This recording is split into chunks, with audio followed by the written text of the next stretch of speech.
Khalilur Rahman, Bangladesh, 99.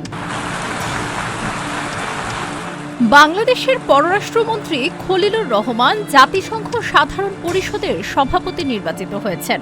খবরটি বড়, কিন্তু এই পদটি নিয়ে অনেকেরই ধারণা পরিষ্কার নয়।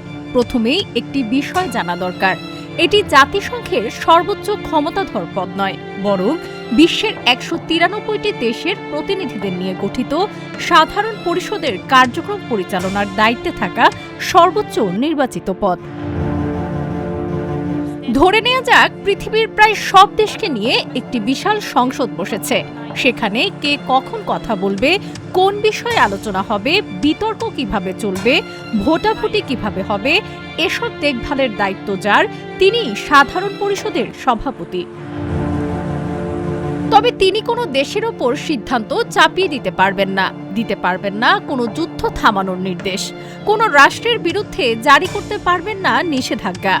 এমনকি নিরাপত্তা পরিষদের স্থায়ী সদস্যদের মতো ভেটো দেওয়ার ক্ষমতাও তার নেই।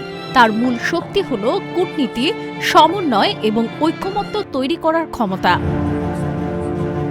বিশ্বের বিভিন্ন সংকট, জলবায়ু পরিবর্তন, দারিদ্র্য, মানবাধিকার, শান্তি, টেকসই উন্নয়ন এসব বিষয়ে সদস্য রাষ্ট্রগুলোর মধ্যে আলোচনা এগিয়ে নেওয়া এবং সমঝোতার পরিবেশ তৈরি করাও তার গুরুত্বপূর্ণ দায়িত্বের অংশ।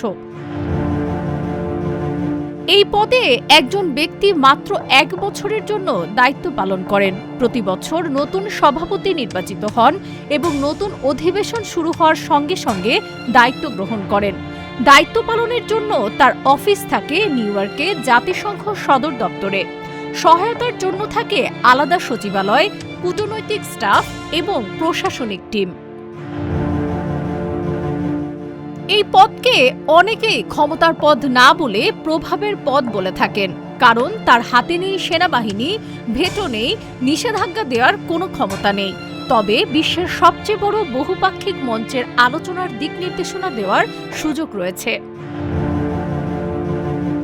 এক কথায়, জাতিসংঘ সাধারণ পরিষদের সভাপতি এমন একজন ব্যক্তি যিনি পুরো বিশ্বের প্রতিনিধিদের এক টেবিলে বসিয়ে আলোচনা চালিয়ে যাওয়ার দায়িত্ব পালন করেন।